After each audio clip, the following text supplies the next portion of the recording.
Welcome to Saturday Night at the Movies, the podcast that celebrates classic, cult, and current films and the people that made them, and many other aspects of pop culture.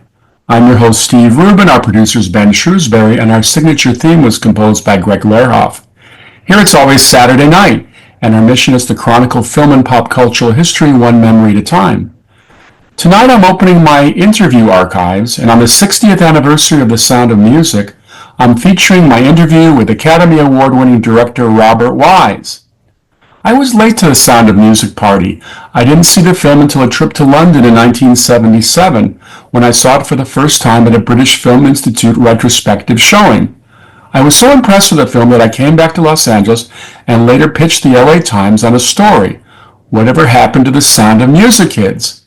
They bought it, and I got to interview all the kids, and Dan Truitt, who played Rolf, and of course director Robert Wise.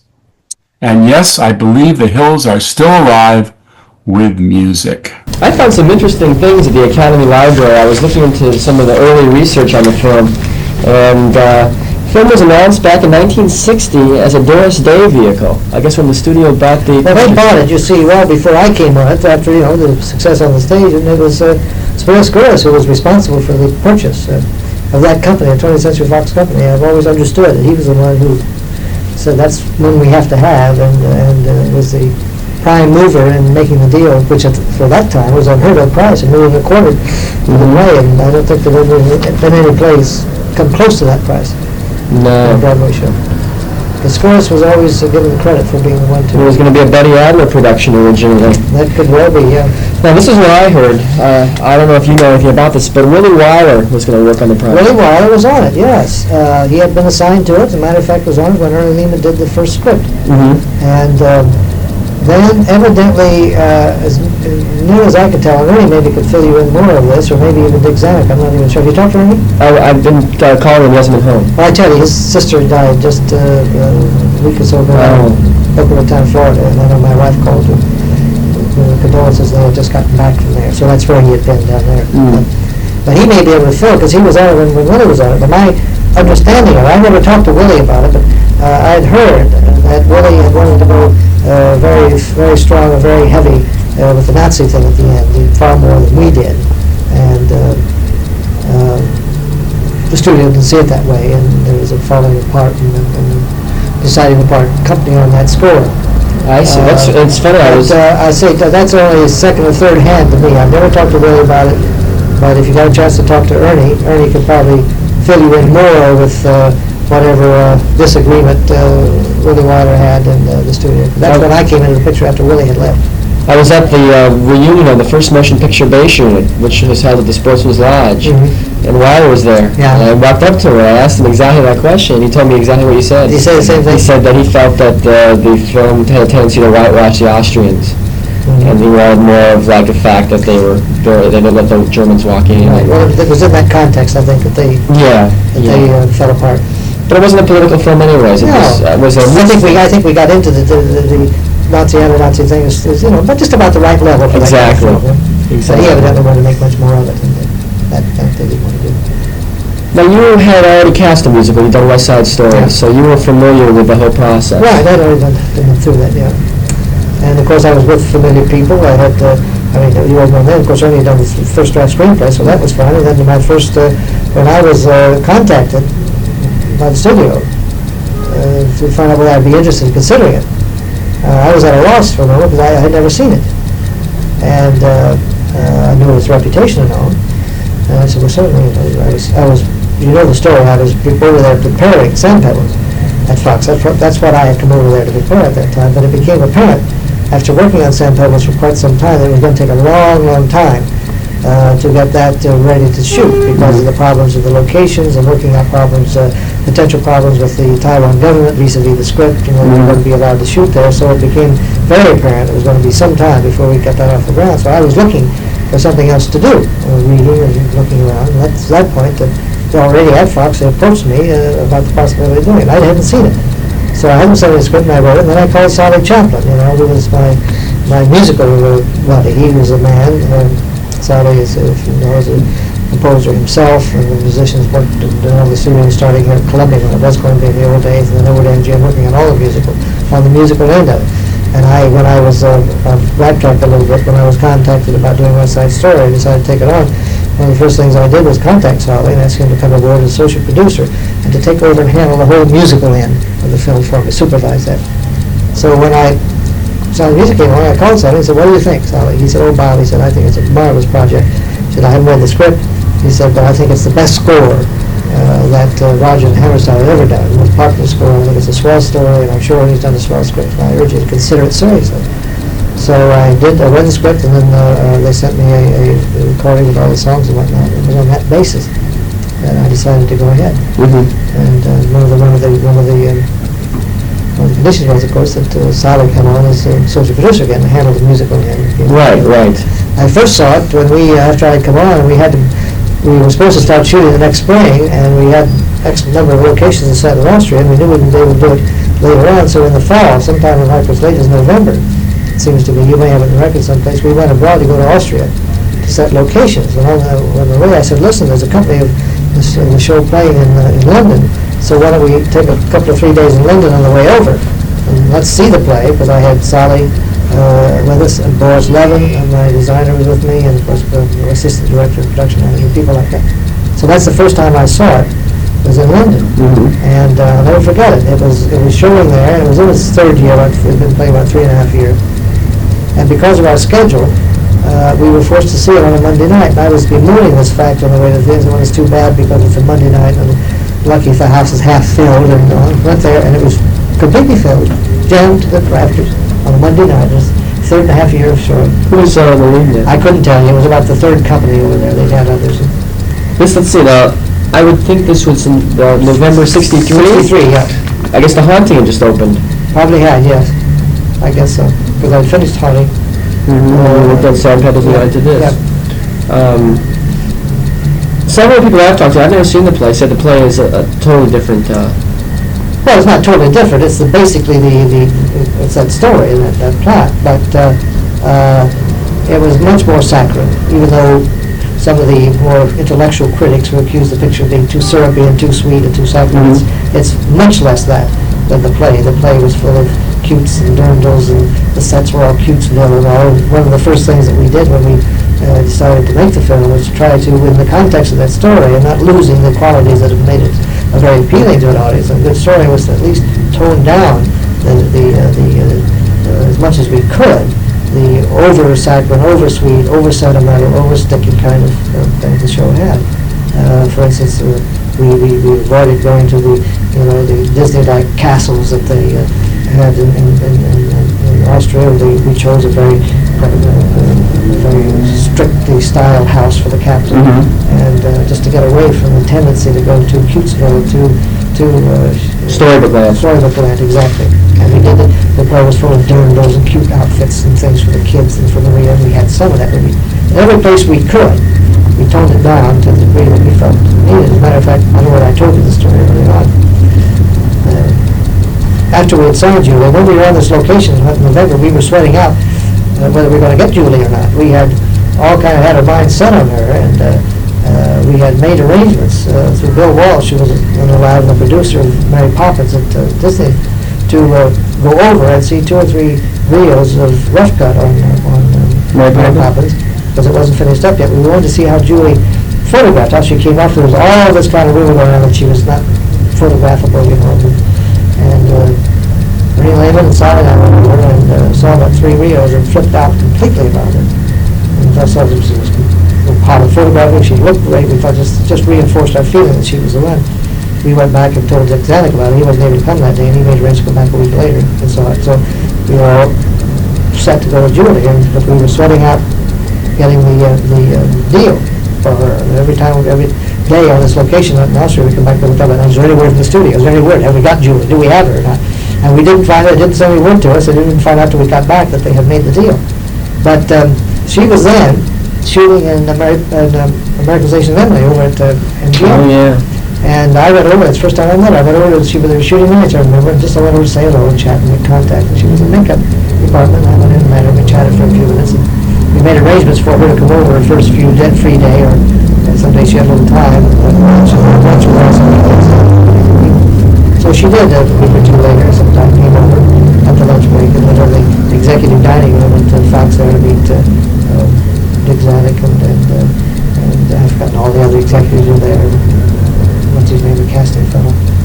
And as Julie was sitting next to me, we chatted for a minute, we sat down and had lunch, and as we sat down, she leaned over and he says, how are you going to cut down on all the schmaltz in this story? And I grabbed her hand and said, no, we're going to get along just fine because you're talking our language. That's just what we're after. I've never forgotten this. It's just the very thing that we had all been talking about. From Boris Levin to Dorothy Jacobs, who was the costume designer, to Ernie and to Sally, and all of us have been kids.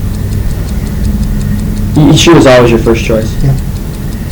I don't know who had been talked about earlier on that other people had possibly. But the time I came on, I think the studio, or at least Ernie, would have the most continuity and been thinking about her. And I don't know whether we ever talked seriously about anybody else. We might have, but How about for Chris's role? well, now that's another thing.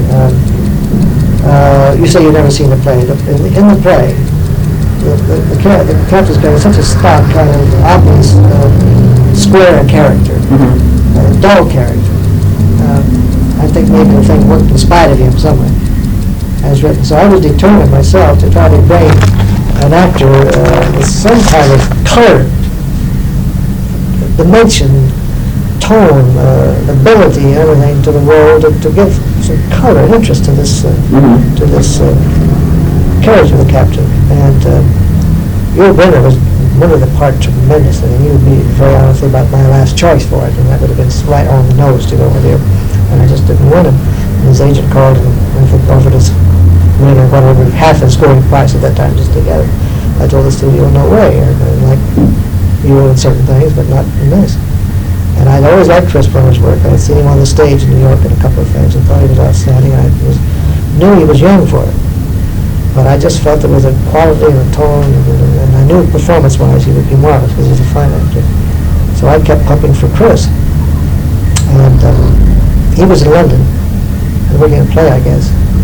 And he kept saying to his agent, I guess, Kurt Franks, he didn't want any part of that, didn't want any part of it. And Kurt was very interested in having him do it. He, I guess, thought it would be a good, popular kind of thing. It could be a success and it would be very good for Chris's career. So he was always twisting Chris's arm to do it. And so finally, he agreed that he would certainly at least listen to me, Chris would, about the part and the character, the way I saw it, and the way I thought it could be handled, and discuss it with him on that kind of basis. At the same time, being concerned about this age problem, because Chris was only about 34, 35 at the time, I was in the studio, was a little concerned about that, so I got an agreement from him through his agent that if I came over to talk about it, if he had interest in it, I would be allowed to make some makeup tests with him, to try some makeup to age him a bit, not on film, but on still picture. So we did. We met, I'll never forget, we met at the O'Connell Hotel, and had nice lunch and whatnot, and I told him the way I saw it and what I thought the possibilities were of the character and how I felt he could bring something to it. And we had a meeting of the minds on it, and he seemed to be convinced. And then I did spend, got a makeup man, and spend an afternoon at his apartment with a good photographer, and tried doing some graying and some age lines and whatnot to make him hopefully be able to be in his early 40s at least to be the father of his children. It works. It works. It works. I was very unhappy, however, at the number of reviews that rather came down on him in terms of his characterization. I thought he brought so much to it. I thought the scene and where he first sings Edelweiss is a tearful scene every time. Well, that's a tearjerker whenever you have it. But I thought he had, maybe my reaction was colored by having seen two or three captains who were really so on the nose and obvious, and I just thought Chris brought a whole quality to it. It was raised it above a certain level. Everybody I've talked to seemed to think that he was very uncomfortable. Well, he was in a way. He's made a lot of cracks about it over the years. We got along very well, and we remained friends. And I haven't seen him in several years, but he was not terribly comfortable with working with the kids. He was all right, but he's very professional. But I never felt that he didn't come into a scene and he contributed so much to scenes. Just when his ability, his talent, and what he had, and not just for himself, for other people. A couple of scenes with the kids, he had little ideas for them and whatnot that were very beneficial. Not throwing it to himself as a character, just making it seem better. Very, very clever. But you wouldn't know too much working with the kids on scene than he is. And then backstage, you make a few cracks about the little monsters or this, that, or the other. Speaking of the kids, when you have to cast something as enormous as this, it must be a very, very complex experience to get, to do. Well, it does. It was a long, but it was very important to get the best combination we possibly could, looks and talent. And I went every place. I have, like you normally would. You start right here. So I interviewed. Number one, I'd forgotten who was around. I didn't want to go for any well-known kids of that age that might have been established. I couldn't really tell you now who had been if there were any. So we did considerable interviewing and reading right here in town. And then I had made arrangements with the casting man. There's 2 lines in London to people up there when I made that early trip over. So I went to London with Sally, and we interviewed, and a lot of children. Tested, I guess, 8 or 10. And I did the same thing in New York. I've forgotten who was our casting man there, but I lined up dozens of children for all the parts, and read them and selected the ones that interviewed them, read the selected ones, and then from the readings, Fox then had their studio right there. I spent 2 or 3 days testing children for the various roles. Tested Mia Farrow for Louis DeWolf. Liesel. And Nick Hammond came out of that group. Nick is the only one, as I recall now, that came away from L.A. But Nick was, I think, wasn't he from Philadelphia, I think it seems to me. Yeah, he's the only one I haven't talked to. He's in Ireland now. Nick came up from Philadelphia and interviewed, and I made a test of him. I made a test of Mia Farrow. I made probably a dozen tests in New York. Among the little kids that I tested was a darling little girl who was Rex Harrison's granddaughter from England. She was a darling little kid. And then I came back here and continued reading and testing here. And finally ended up with getting them all here, except for Nick. What were you looking for, Rob? Well, was there something special? Well, according to the parts, I think primarily the younger ones, those who I felt could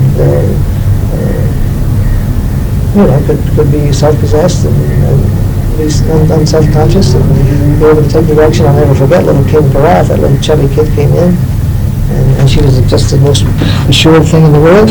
She came along just 6 years old at 5 minutes, came walking in, sat down, crossed her legs, and gentlemen, what can I do for you?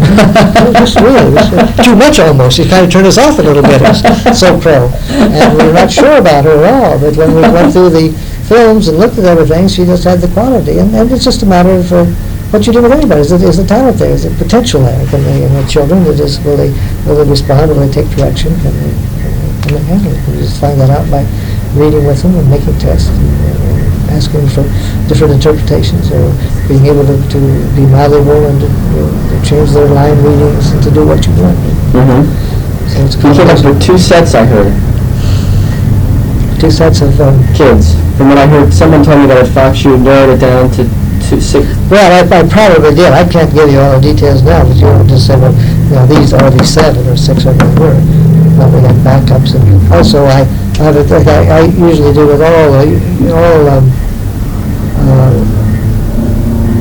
interviews and testing and serious work on films. I like to take photos of the actors or potential to put them up on the board, And I did this to the kids because you had to have a family that looked like somehow that they belonged together, Mm-hmm. It didn't go too extreme. So physically, I wanted the right balance in terms of size and looks. And Angela told me you tried her out with a blonde wig, as a matter of I fact. might have, I can't remember.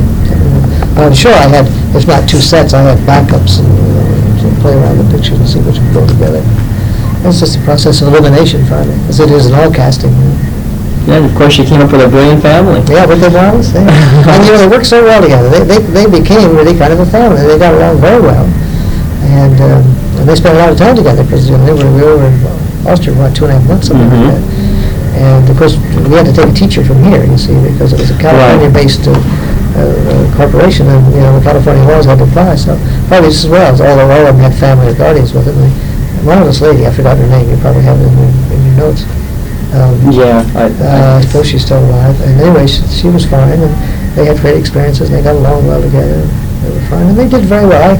I had to a couple of times sit them down and read the riot act to them. They get a little bit too much playing, a little too much, they would be working 2 or 3 days and they'd go off for trips and like that. They'd come back and they wouldn't concentrate. So I had to, a couple of times, sit them down and tell them that, the primary function, purpose they were there was to act in this film, and there was no playtime, and they had to listen to it, and they had to concentrate, and they had to obey. And I went to the parents and said, listen, you've got to shake the kids up a little bit more. It's being over here in a way, they're getting a little too loose. So you must also help them out by making them realize that they have a responsibility when they are working to get in and participate and to think and to do the homework and to listen and take direction. But I only had to do that once or twice, and I think that's kind of remarkable considering how long we were there and how many kids I had. Well, something must have been done magically, because one of the themes of my article is the fact that this is still a family. I mean, they all seem to have a bond. Yeah, don't they? They still do. They all do. They all have very strong I don't know how much they see of each other, but I know that probably all their lives it would be, because it's such a common experience they had on this thing for 6 months, both of them in here. Especially at that formative age. Yes. They're all growing up. Yeah. Is this one of your favorite experiences? Oh, yeah, sure. It was all in all, quite a pleasant experience. I've had some favorite experiences that were not all pleasant. We had very few problems on the film. We did have weather problems in Austria, and it was battling. It was crazy. It would rain 3 days and be marvelous for 3 days. Rain 3 days and be marvelous for 3 days. And we really got behind schedule and lost time there and went over budget in the location. We finally just barely got out, but it was kind of a team. What was it like working at Fox at that time? Wasn't Fox going through tremendous problems? Oh, I guess so, yeah, but it didn't affect us. When you're on a picture, you're not really, you're a family, the whole company is a picture, is a family. And it's interesting, when you're working in a studio, you're almost unaware of other pictures going on, Mm-hmm. You're in your own bag. You're in early, you're going to stage, doing your thing, you're leaving late at night, that's it. And so, what all the internal stuff that was going on at Fox at the time, this didn't affect us. Didn't affect us. We were let alone to make our picture. Mm-hmm. Which I supposedly saved the studio. Yes, supposedly did. Yeah. That and The Longest Day, which was 3 years earlier. Yeah. I would say in an article that I feel that The Sound of Music may be a dinosaur. Last of the great family pictures. A film that they don't make films like that anymore. I mean, this film didn't have to have sex and violence to make a very strong point about humanity. Right. And they don't make films like that Yeah, anymore. they don't really do it. No. Maybe Annie will turn out to be Annie will do that? I don't think so on the scale that Sound of Music I don't did. think Sound of so. Music seems to have been the most successful film of the 60s, at least, if not of all time, up until recently. Yeah. Were you shocked by its success? Yeah, we were pleasantly shocked. We felt, making it, obviously going into it and spending that kind of money, when there was a lot of money at that time. It doesn't sound like much now, but it was 8.2 we came in at. That was an awful lot of money for 15, 16 years ago. But we felt we had a chance. We felt we had a shot at a really good commercial film. Mm-hmm. And this was reinforced tremendously when we went out for our sneak previews. We went to Minneapolis, where I'd also taken West Side a few years before. We went to Minneapolis one Friday night, and on the way back we stopped at Tulsa on a Saturday night just to get 2 different audiences. And the reaction was so tremendous, and the preview cards were just like 98% excellent. So we were reassured in our feeling that we had a good commercial success, but none of us had any idea that it was going to go through the roof like that. You'd have to have the biggest ego in the world to anticipate that. What do you think was the key thing about the film that grabbed so many people? Well, I think basically, I think it's all of it, but I think it's basically that story, the family relationship to start with, and then the marvelous score that Rodgers and Hammerstein had, and I think the casting, I think Julie and the kids, and Julie's casting and the kids were marvelous, and then the whole physical setting, the beauty of the whole picture, and the Alps and the town and the whole thing. I think all these component parts were great, but there's one other thing that is an unanticipated ingredient, if you call it an ingredient, something that you can't put into the computer. That was a matter of timing. I think it so happened, it came out at just the right time, that there seemed to be a hunger almost all around the world for this very kind of warm, appealing, emotional family film. And I think that's something that nobody can ever exactly anticipate. Mm-hmm. That was the clincher that put it through the roof. You know, go to places like I was in Hong Kong shooting on Sand Pebbles when the film opened there, and it broke all existing house records in Hong Kong twice over for any film ever played. Then in Hong Kong, It's crazy, marvelous, but crazy. So then we see the Chinese are great family people, very, very family oriented. And I think there was just a hunger around for that kind of thing. That was on top of all the other ingredients I mentioned. Well, I don't think there's any one single thing that counts. You seem, a lot of your best work is outdoor stuff. You seem to really know nature and color. Is that something that... It just has happened particularly. I like to go out when it's called for and do it right. Because Sound of Music benefits tremendously from the locations. They're breathtaking. Right from that opening on, I can't tell you the place I go, people know the pictures of that opening. They never forgot the opening. It just bowls them over. But it was very vital, and the script was constructed to take advantage of it. Ernie had gone over it earlier before he started work on the script, as I recall, to Salzburg and around to see what he could draw on and whatnot. Well, the character played Ralph, Dan Truitt. Is there any ever question of having him come along with the family at the end? No, he had gone the other way and never turned around. What's happened to him? Have you told Dan? Yeah. What's he up to? He owns a voice academy in Sacramento. Oh, really? He went back up to his ancestral... No kidding. Have you done it? Yeah, and I was very curious, He, I guess, probably less than the others kind of fit into the group. He was a nice enough young man, but a little stiff, a little awfully some way. Everybody, all the other kids were kind of loose and free, and he wasn't, he just was his personality, I guess, somehow. He went through a couple transformations. He worked in Las Vegas for a little while. They worked for the Ambassador College Church of God. I guess he got into that religious Yeah, with the religious thing. But it was funny, he told me that soon after Sound of Music, he joined the Marines. Oh, I remember that. I think I saw him once after with a short haircut. Which I think a lot of the readers will be very happy to find out that he left the Nazis and joined the Marines. But he was interesting, and I was very happy to talk to him, because I wanted to get both Liesl and Ralph and get the balance there. Right. And Charmian was telling me about the whole thing. That apparently was the last thing he shot.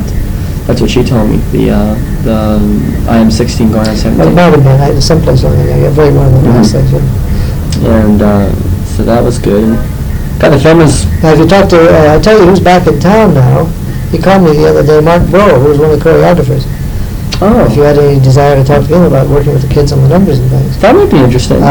He and Dee Dee Wood, they were married at the time. Mark Bro and Dee Dee Wood were the choreographers. They have since, in recent time, last year or two, split up. But I think Esther, he called me to say he was back in town and to think I'm finding him coming up. And I think Esther has his number out there. That's good to know. But I think it would be, you might Can find you spell his last name? B-R-E-A-U-X, I believe, B-R-E-A-U-X.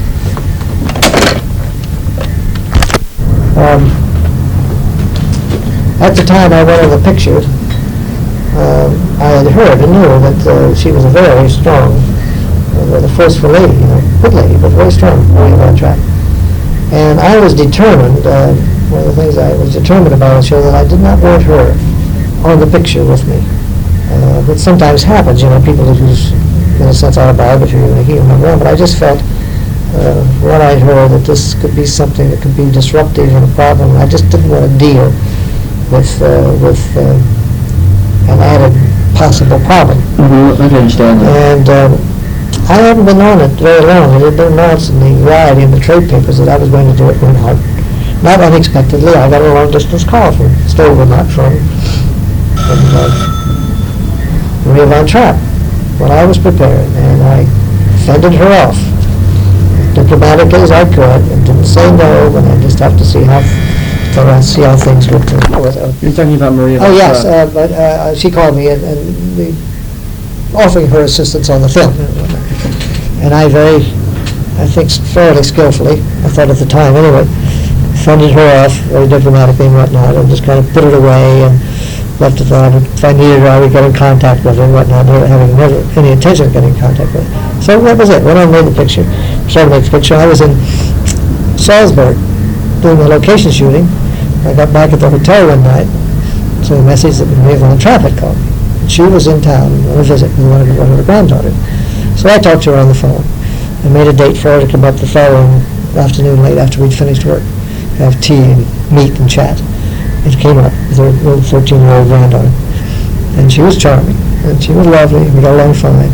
but she let me know just right below the surface that she had been very well aware of what I was doing in that phone conversation a few months before.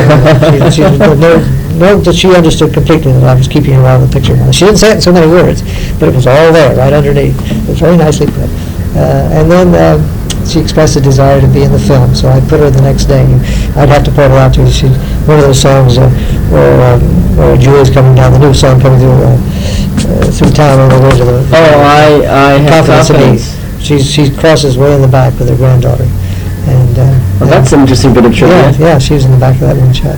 And then she also stayed during the day, and the local radio got 2 or 3 interviews with her on the set. And she was very cooperative, as she was later when the film came out. And I had to smile to myself after she met my wife and me that evening. She certainly almost put me in my place. Very nice. But when she came out here a time or two when Julie was doing that ABC television show a few years back. She came out, I believe twice, once I know of, I think twice, to be part of the show with her, with Julie. On the show Singing with Julie. The Von Drapps were basically known for their folk singing rather Yes. than popular music. Yes, right. The film was not a big success in Austria.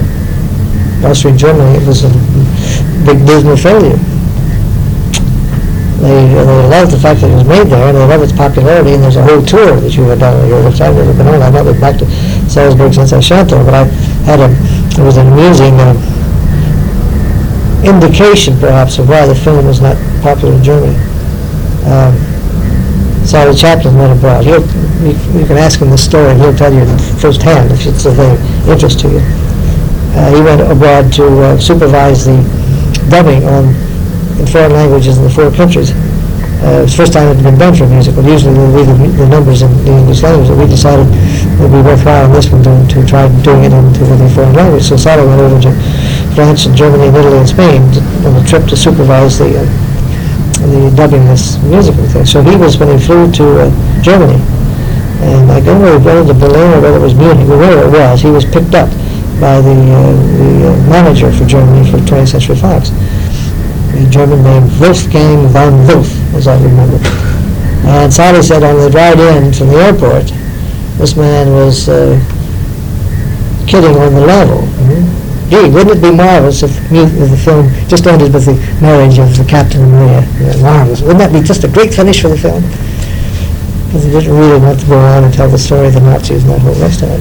But he was kidding Sally, but Sally said so much on the level. As a matter of fact, I believe there was later actual proposal made from Germany that they would do this with the film. And of course, we said no way, and the studio backed us up. But ask Sally if you talk to him about Wolfgang von Wolf, and he can tell you firsthand. Well, I read in the trades that they chopped the film, actually. Actually, when it ran in Munich, it ended at the wedding. Well, we were supposed to have done that. They did it, and they got real angry at them, that Fox got. I can see that happening, though. That's a really strange place, Germany. And another interesting thing, they were very sensitive in Austria around. This goes back 15 years ago. It was still almost 20 years after the war, but very sensitive about the Nazi thing in Austria.